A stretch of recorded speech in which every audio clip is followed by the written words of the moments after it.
तो बहुत बहुत स्वागत है आपका वर्टेक्स ग्रुप में। तो वीडियो शुरू करने से पहले देखो, सबसे पहले salute to our Indian army for operation Sindoor. ज़बरदस्त बता दिया भाई, टेररिज्म का मुंह तोड़ जवाब क्या होता है इस पाकिस्तान को। ज़बरदस्त operation, a pinpoint action. Salute to the Indian Army and जय हिंद जय भारत। तो चलो, आज का हमारा टॉपिक है, जैसे कल हमने दिल्ली सल्तनत आज हम स्टार्ट करने वाले हैं। तो ये होने वाली हमारी दिस इज़ क्लास 3 और दिल्ली सल्तनत। कल हमने फिनिश कर दिया था मोहम्मद गौरी पर।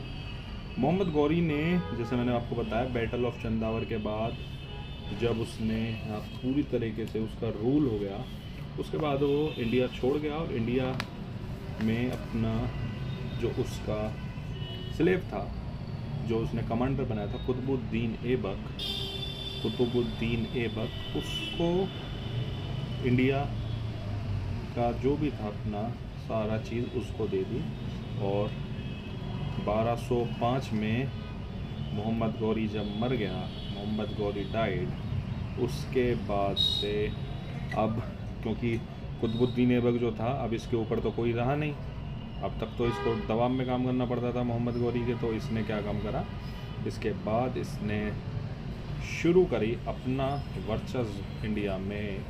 और जो डायनेस्टी हुई, जो पहली dynasty, that is slave dynasty. देखो, दिल्ली सल्तनत में सबसे ज़्यादा क्वेश्चन अगर किसी डायनेस्टी से बने ना, तो वो हमेशा स्लेव डायनेस्टी से बने। स्लेव डायनेस्टी से ही हमेशा बने हैं। और स्लेव डायनेस्टी का देखो एक नाम और है, स्लेव डायनेस्टी को बोलते हैं एक नाम और, ममलूक डायनेस्टी। ठीक है, ये नेम और है। और स्लेव डायनेस्टी ने जो रूल करा वो 1206 से 1290 तक ये वाली डायनेस्टी रही। तो टोटल हमें 5 डायनेस्टी पढ़नी है दिल्ली सल्तनत में। पहली जो डायनेस्टी है यह है स्लेव डायनेस्टी। ठीक है, थोड़ा सा अगर इसके बारे में अगर थोड़ा सा पॉइंट की बात करें तो maximum number of sultans were from this dynasty. सबसे ज़्यादा सुल्तान जो बने वो इसी डायनेस्टी से बने, जैसा मैंने आपको बताया। इसीलिए इससे ज़्यादा क्वेश्चन बनते हैं। और जो रूलर्स थे ना, जिन्होंने भी इस डायनेस्टी में रूल करा, वो किस ओरिजिन के थे? Turkish origin. जैसे मैंने आपको बताया मोहम्मद गौरी, तो उसका जो स्लेव था कुतुबुद्दीन ऐबक। तो जो भी इसके रूलर बने वो थे टर्किश ओरिजिन से, सारे तुर्क थे। ठीक है ना। तो ये मोटा मोटा है हमारा स्लेव डायनेस्टी। सबसे ज़्यादा सुल्तान इस डायनेस्टी से बने। इसके रूलर्स जो थे वो सारे तुर्किश रीजन थे, यानी सगरे तुर्किश रीजन्स वाले थे। ठीक है, तो चलो अब इसके बाद पढ़ते हैं इसमें first ruler of this dynasty. और जो फाउंडर भी था, जैसा मैंने बताया,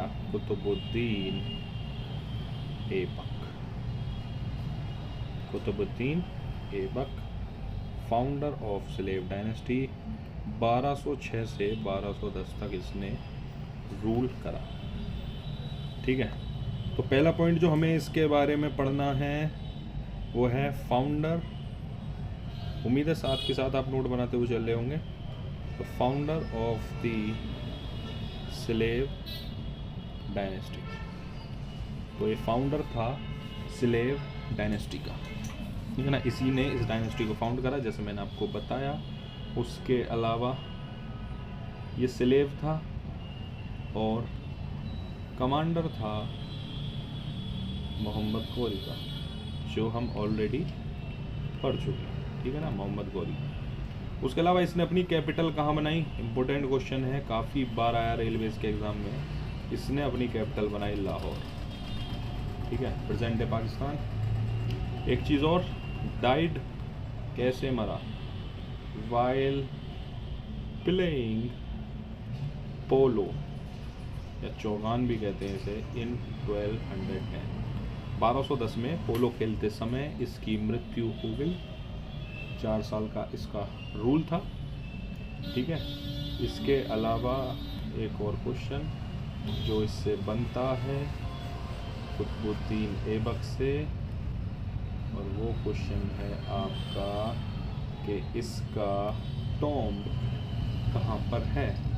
तो जैसे मैंने आपको बताया, इसकी कैपिटल कहाँ है, वो भी लाहौर में। टॉम्ब कहाँ है, वो भी लाहौर पाकिस्तान में है।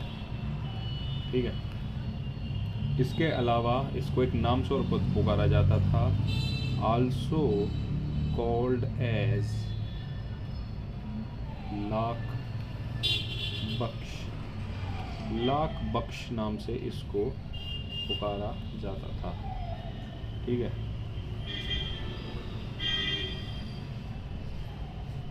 इसके अलावा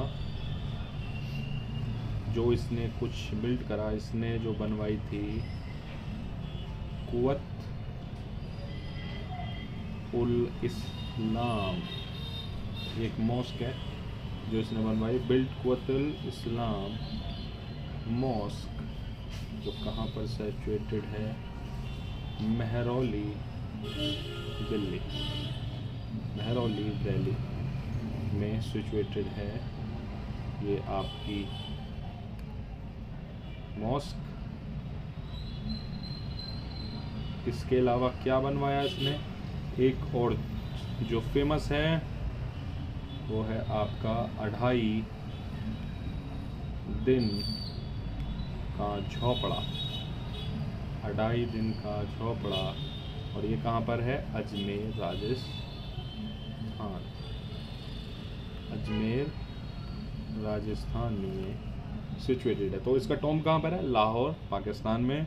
इसको एक नाम से और पुकारा जाता था, लाख बख्श। बाकी इसने कुव्वतुल इस्लाम मॉस्क बनवाई जो मेहरौली दिल्ली में है, और 2.5 दिन का झोपड़ा जो अजमेर राजस्थान में है। इसके अलावा वो कुतुब मीनार की जो नींव थी ना, कुतुब मीनार की जो नींव थी वो इसी ने रखी थी। बनी थी वो इल्तुतमिश के टाइम में, कंप्लीट जो हुई थी, लेकिन जो उसकी नींव रखी थी, तो यानी laid the foundation stone of the Qutub Minar in Delhi. ठीक है। अच्छा, किसकी याद में इसने कुतुब मीनार, ये इंपॉर्टेंट क्वेश्चन है, पूछा जाता है आपसे, इसने किसकी याद में कुतुब मीनार का जो फाउंडेशन स्टोन रखा था, मतलब बनवानी शुरू करी थी, built in memory of Khwaja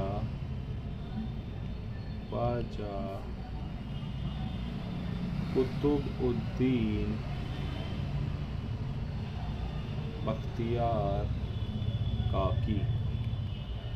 Khwaja Qutubuddin Bakhtiyar Kaki जो कौन था, फेमस सूफी सेंट, एक फेमस सूफी सेंट था ख्वाजा कुतुबुद्दीन बख्तियार काकी, जिसके याद में इसने कुतुब मीनार का जो निर्माण था वो शुरू कराया था। इसने कुतुबुद्दीन ऐबक ने। तो मोटा मोटा यही है। इसके बाद तो यहाँ पर हमारा फिनिश होता है आपका कुतुबुद्दीन ऐबक का, जो इसका रूल था। 4 साल तक ये रूल कर पाया। जैसे मैंने बताया, पोलो खेलते टाइम, चौगान खेलते टाइम इसकी मृत्यु हो गई।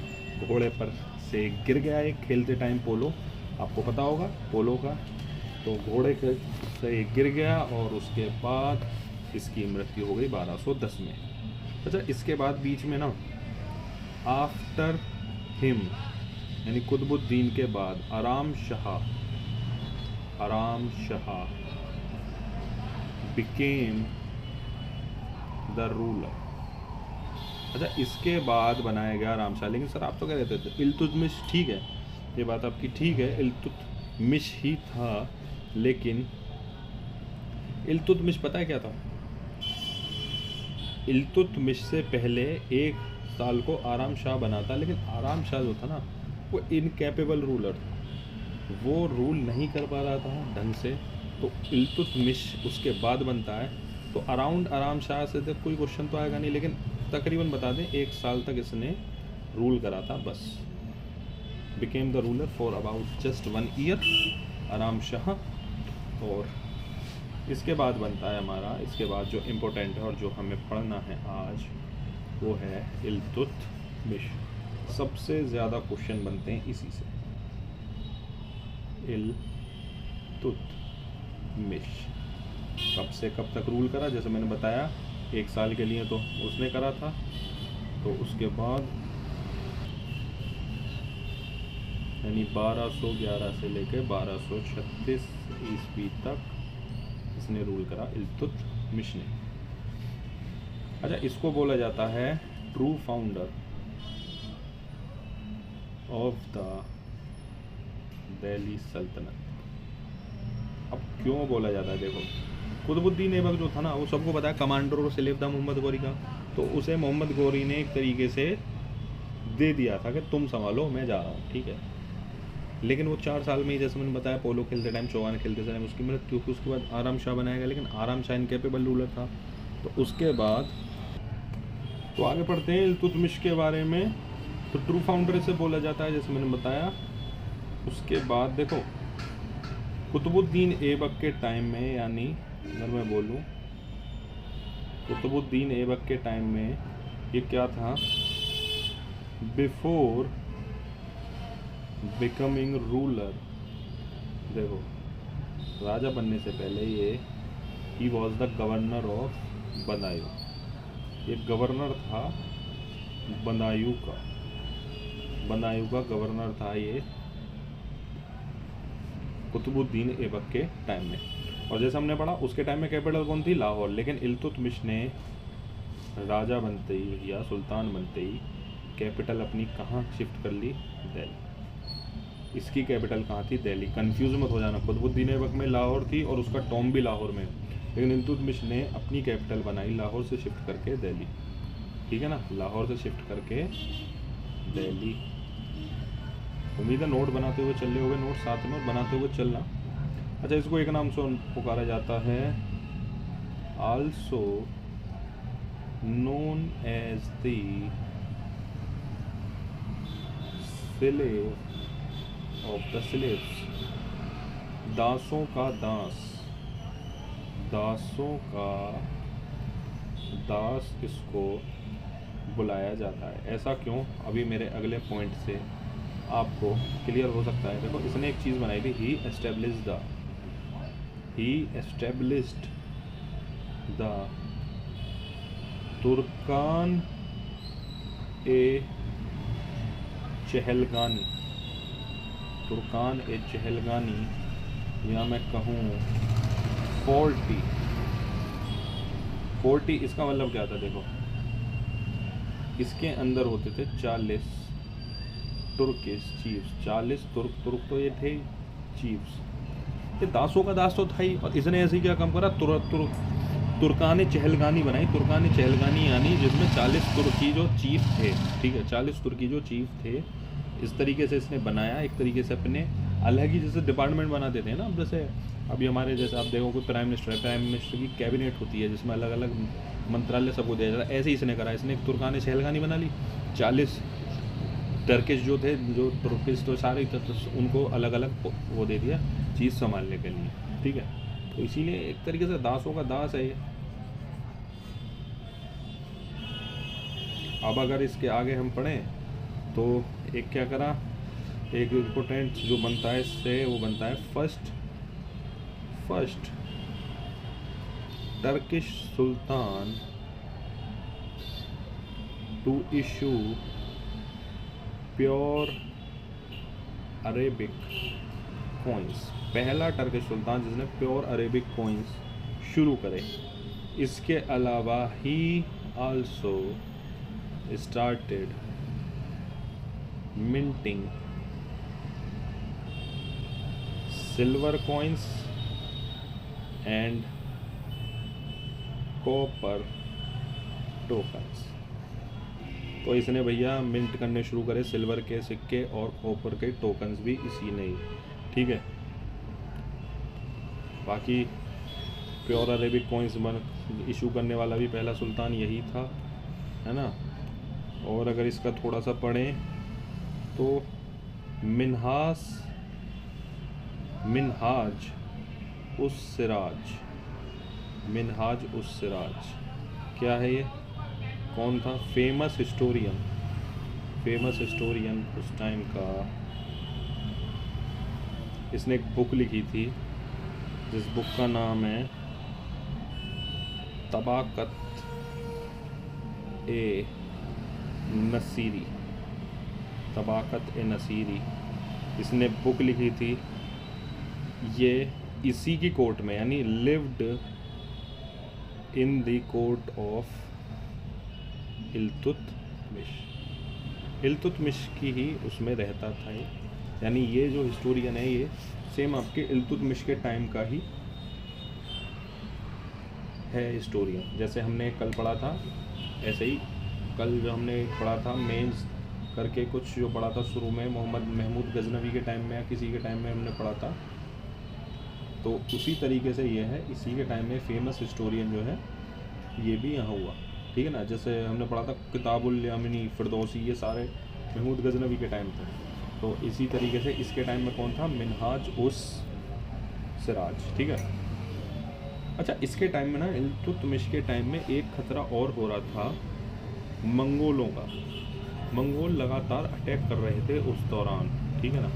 क्योंकि इंडिया में जैसा होता है पृथ्वीराज चौहान के बाद जो चौहान डायनेस्टी जो ख़त्म हुई और ये दिल्ली सल्तनत शुरू हुआ, तो उन्हें लगा कि यहाँ वीक पॉइंट बन सकता है, तो लगातार कर रहे थे। तो इसी में एक पॉइंट बनेगा आपका मंगोल इन्वेज़न, ये आपका पॉइंट बनेगा। और लगातार इल्तुतमिश के टाइम में हुए, तो कुतुबुद्दीन ऐबक के टाइम में थे, लेकिन ज़्यादा उसके टाइम में डिटेल है नहीं। इल्तुतमिश के में हमें ज़्यादा पढ़ने को मिलती हैं ये सारी चीज़ें। ठीक है। तो मंगोल इन्वेज़न थोड़ा सा इस पर देखते हैं। बाकी यार एक चीज़ कहना चाहूँगा यार, कल परसों जो पहले तो आप कहते हो यार सर आप क्लासेज नहीं लेते यार, जब क्लासेज रेगुलर हो रही हैं चैनल पे यार लाइक सब्सक्राइब इन्हें तो कर दिया करो कम से कम एटलीस्ट। और तो कुछ हम मांग नहीं रहे, इनको तो कर दो यार। ठीक है, कर देना। चलो बाकी आगे अपना दिल्ली सल्तनत पढ़ रहे हैं आराम से, इसको पढ़ते हैं मंगोल इन्वेज़न। तो देखो इसके टाइम में भी ना एक फियर बना रहता था कि मंगोल कहीं इन्वेड नहीं कर दें। तो उसने क्या काम करा, एक एम्परर था, उसका नाम था शायद जलालुद्दीन, जो सेंट्रल एशिया से मध्य एशिया से आया था। और कुछ उसका ये था कि वो शरण लेना चाह रहा था। थोड़ा सा मैं आपको समझाऊं इस चीज़ को, क्योंकि चंगेज़ खान देखो मंगोल इन्वेशन से आप इसको भी समझ लो। चंगेज़ खान जो था ना, जिसे वन ऑफ द मतलब एक तरीके से बोले बहुत ज़्यादा शक्तिशाली, बहुत ज़्यादा क्रूर वो माना गया है इसे, चंगेज़ खान। मंगोल में उस टाइम चंगेज़ खान का बहुत बड़ा वो चल रहा था। इसकी चंगेज़ खान के देखो एक चीज़ है जो इतिहासकार बताते हैं, वो ये बताते हैं कि अगर एक कहीं अटैक करता था ना, तो मान लो किसी ने गांव पर अटैक करा, किसी ने दूसरे किंगडम पर अटैक करा, तो वहाँ क्या करता था ये, जितने भी आदमी होते थे ना उनके सर काट के, और जो भाला होता है ना अपने उस भाले पर उनके सर टांग लेता था। और जो इसकी पूरी सेना होती थी ना, वो उन्हीं आदमियों के बहन बेटी बीवियों के साथ बलात्कार करते थे और उन आदमियों के सिर काट कर अपने भाले पर चलते थे घोड़े में। तो इतना खौफ था। हिस्टोरियन बताते हैं कि अगर ये पता लग जाती थी ना कि चंगेज़ खान आक्रमण करने वाला है, तो गांव के गांव खाली हो जाते थे इसी डर से।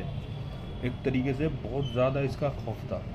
तो इल्तुतमिश के टाइम भी ना यही खौफ था, फियर था उसे कि कहीं मंगोल इन्वेड ना कर दें। तो उसी बीच में एक था ख्वारिज़म का एक एम्परर था, राजा था, जिसका नाम था जैसे मैंने बताया जलालुद्दीन। अब ये चंगेज़ खान से ना डरा हुआ था, ये चंगेज़ खान से डरा हुआ था और ये भागकर आया था। कहाँ से? ये सेंट्रल एशिया का था कहीं एम्परर। ये भागकर आता है इंडिया और ये शरण मांगता है किससे? ये शरण मांगता है इल्तुतमिश से। लेकिन इल्तुतमिश को एक चीज़ पता थी कि अगर इल्तुतमिश इसको शरण देगा ना, इल्तुतमिश अगर जलालुद्दीन को शरण देगा तो वो कहीं ना कहीं चंगेज़ खान का दुश्मन बन जाएगा। कहीं ना कहीं वो चंगेज़ खान का दुश्मन बन जाएगा। इसीलिए उसने इस रूलर को शरण देने से मना कर दी और उसने एक तरीके से चंगेज़ खान का रुख जो उसकी तरफ हो सकता था, अगर वो इसको शरण दे देता, इसको रिफ्यूज़ दे देता, वो नहीं हो पाया। तो एक तरीके से यहाँ पर मंगोल इन्वेज़न को इल्तुतमिश ने अपनी समझदारी से सूझबूझ से बचा लिया। तो ये था जो उसने मंगोल इन्वेज़न बचाया। तो इल्तुतमिश का यही है सारा। 1236 तक उसने रूल करा। उसके बाद जो रूलर बनती हैं, जो first and the only female ruler of entire, अगर मैं दिल्ली सल्तनत की बात करूँ, मुग़ल एम्पायर की बात करूँ, तो एक लौती थी जिसने रूल करा और वही 4-5 साल का रूल था, ज़्यादा नहीं। दैट इज़ रज़िया सुल्तान। 1236 से 1240 AD तक रूल करती है कौन? रज़िया सुल्तान। जैसे मैंने बताया, first and only female ruler of the Delhi सल्तनत, पहली और इकलौती फीमेल रूलर। ठीक है ना। अब इसका जो था ना, इसके बारे में तो कुछ ज़्यादा चीज़ है नहीं। इसका ये था कि एक जो वो होते हैं, जो घोड़ों के एक तरीके से अस्तबल में जो एक तरीके से घोड़ों की रखवाली और वो करता है ना, इसका उसके साथ एक तरीके से अफेयर हो जाता है और जिसका विरोध होता है और जिसके चक्कर में ये और वो जिससे शादी कर लेती है, वो दोनों की मृत्यु होती है। तो इसके बारे में ज़्यादा पढ़ने के लिए नहीं, इससे क्वेश्चन इतना ही आएगा बस कि क्वेश्चन सीधा यही बनेगा जो मेरा फर्स्ट पॉइंट है, who was the first and only female ruler of the Delhi सल्तनत। तो सीधा आंसर हमारा रज़िया सुल्तान होगा। थोड़ा सा अगर इसके बारे में बात करें तो एक आप ये भी पढ़ सकते हैं कि इसने एक अपॉइंट करा था पहला नॉन तुर्क। शी अपॉइंटेड देखो अभी तक हमने पढ़ा था सारे टर्किश थे, लेकिन इसने क्या काम करा ना, she appointed non Turk name Jalaluddin Yakut. देखो यही जलालुद्दीन याकूत, और यही कौन था जो मैंने बताया, head of the royal stable जो तबेला होता है, ठीक है, उसका हेड, जिसे उस टाइम ये बोलते थे अमीर ए अखूर, ये बनाती है। और इसका एक तरीके से अफेयर शुरू हो जाता है इसी के साथ, जलालुद्दीन याकूत के साथ, और वही एक तरीके से इसकी मौत का कारण बनता है। हालांकि इसकी जो शादी हुई होती है, मैं अगर आपको बताऊं थोड़ा सा, इसकी जो शादी होती है, रज़िया मैरिड अल्तूनिया कौन था? रूलर ऑफ भटिंडा के रूलर के साथ इसकी शादी होती है। लेकिन जैसे मैंने बताया, जो जलालुद्दीन याकूत था, जो हेड बनाया था रॉयल स्टेबल का, इसके साथ इसका अफेयर होता है, जिससे इसकी मौत होती है। ठीक है, तो बस इतना ही पढ़ना है हमें रज़िया सुल्तान के बारे में। इससे ज़्यादा आपसे नहीं पूछेगा एग्जामिनर कभी भी, क्योंकि दिल्ली सल्तनत में जो सबसे 3 इंपॉर्टेंट रूलर है ना आपको, कुतुबुद्दीन ऐबक है, दैन इल्तुतमिश है, और सबसे लास्ट में गयासुद्दीन बलबन। इन 3 से क्वेश्चन ज़्यादा बनते हैं। बाकी जैसे एक पढ़ाया मैंने आपको आराम शाह, जो 1 साल के लिए बना, उससे कोई क्वेश्चन नहीं बनेगा। रज़िया सुल्तान से क्वेश्चन यही बन जाएगा, first and only female ruler, बस। एक इसके बाद हम पढ़ेंगे बहराम शाह, उससे भी ज़्यादा क्वेश्चन आपका नहीं बनेगा। ठीक है, तो चलो इसके बाद पढ़ते हैं। जैसे मैंने कहा, बहराम शाह जो अगला रूलर बनता है हमारा, ठीक है। सो नेक्स्ट रूलर बनता है, who was the next ruler? It is, पूरा नाम लिखते हैं इसका, मुइज़ुद्दीन बहराम शाह। ये करता है अगर रूल, और इसका रूल होता है केवल 2 साल का, 1240 से 1242। ठीक है, इसने एक पोस्ट बनाई, he created the post of नायब ए मुमालिकात, MUMALIKAT, नायब ए मुमालिकात, जिसका मतलब होता है chief decision maker of all the powers of the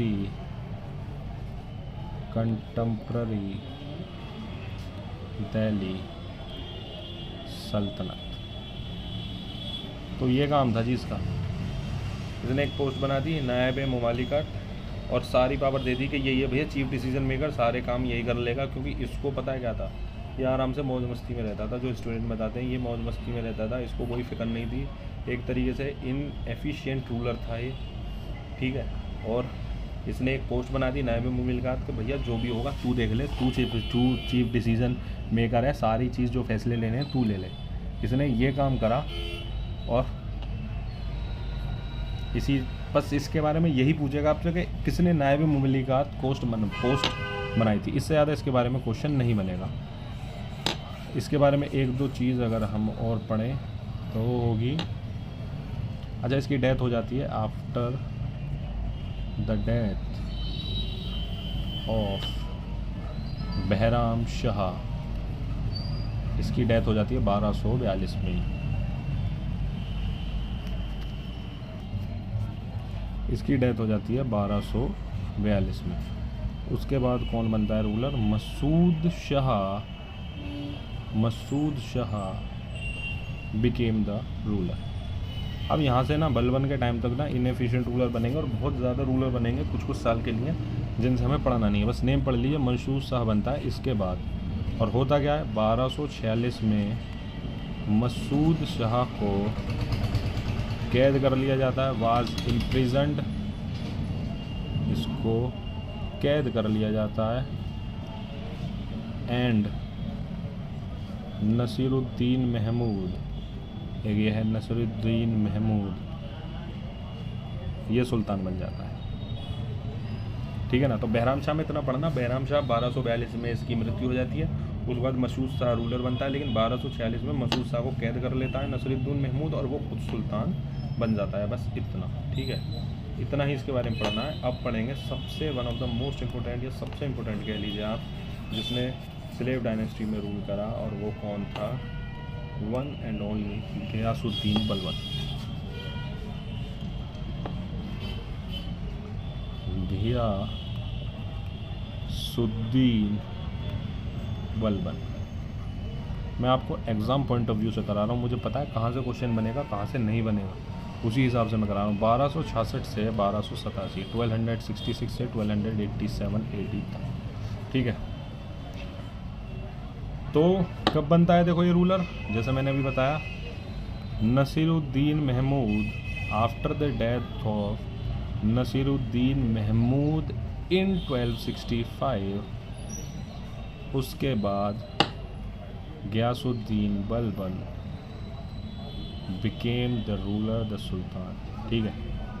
उसके बाद ये सुल्तान बनता है। और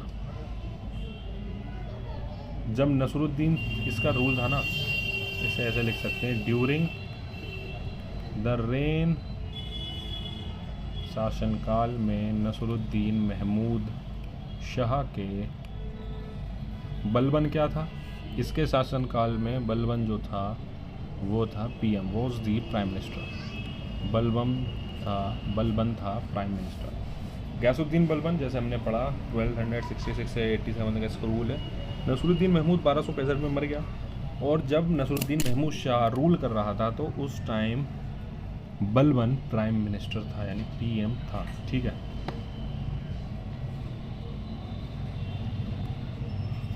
इसके बाद जो इससे इम्पोर्टेंट पॉइंट बनेगा, और वो इम्पोर्टेंट पॉइंट है एक तरीके से, चलो पहले इसको ही पढ़ते हैं अपना। तुगरिल बेग था एक, तुगरिल बेग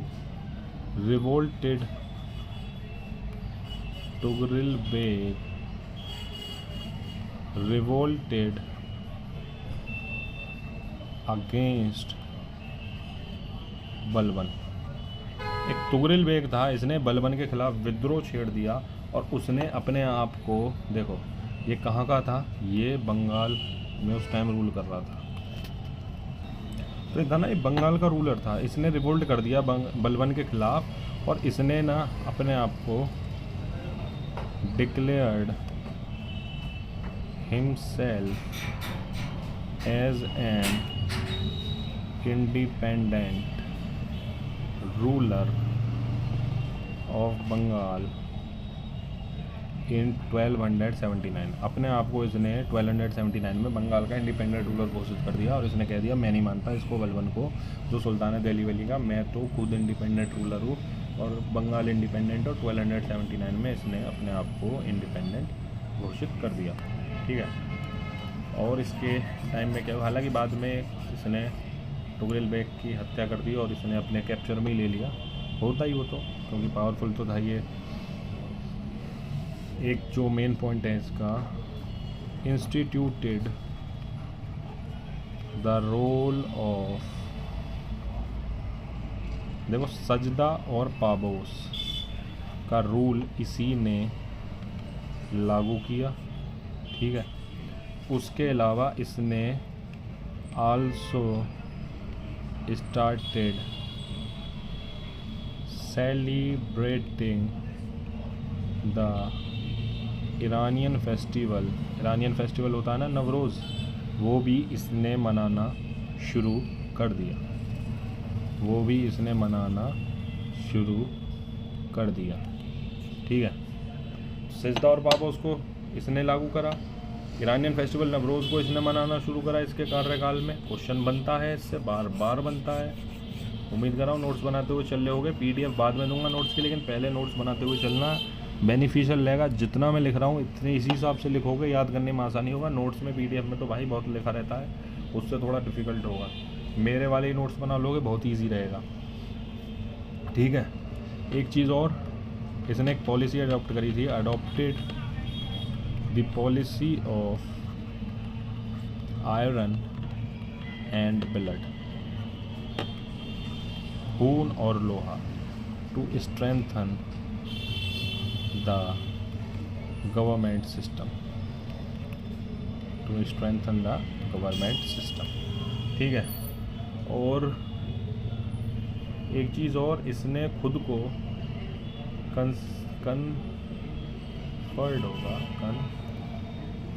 खुद को इसने कन्फर्ड हिमसेल्फ, इसने खुद को एक टाइटल दे दिया, खुद को ही ये भैया उपाधि दे रहा है अपने आप को ही, इतना बड़ा है ये, इलाही यानी डिवाइन। अपने आप को इसने टाइटल दे दिया कि मैं डिवाइन हूँ यानी इलाही हूँ, ठीक है ना। और एक चीज़ और करी इसने, जैसे तुर्कान चहलगामी जो शुरू करी थी ना, तुर्कान चहलगामी जो इल्तुतमिश ने शुरू करी थी, इसने उसको ख़त्म कर दिया, इसने ख़त्म कर दिया। Ended the Turkan A Chahalgani,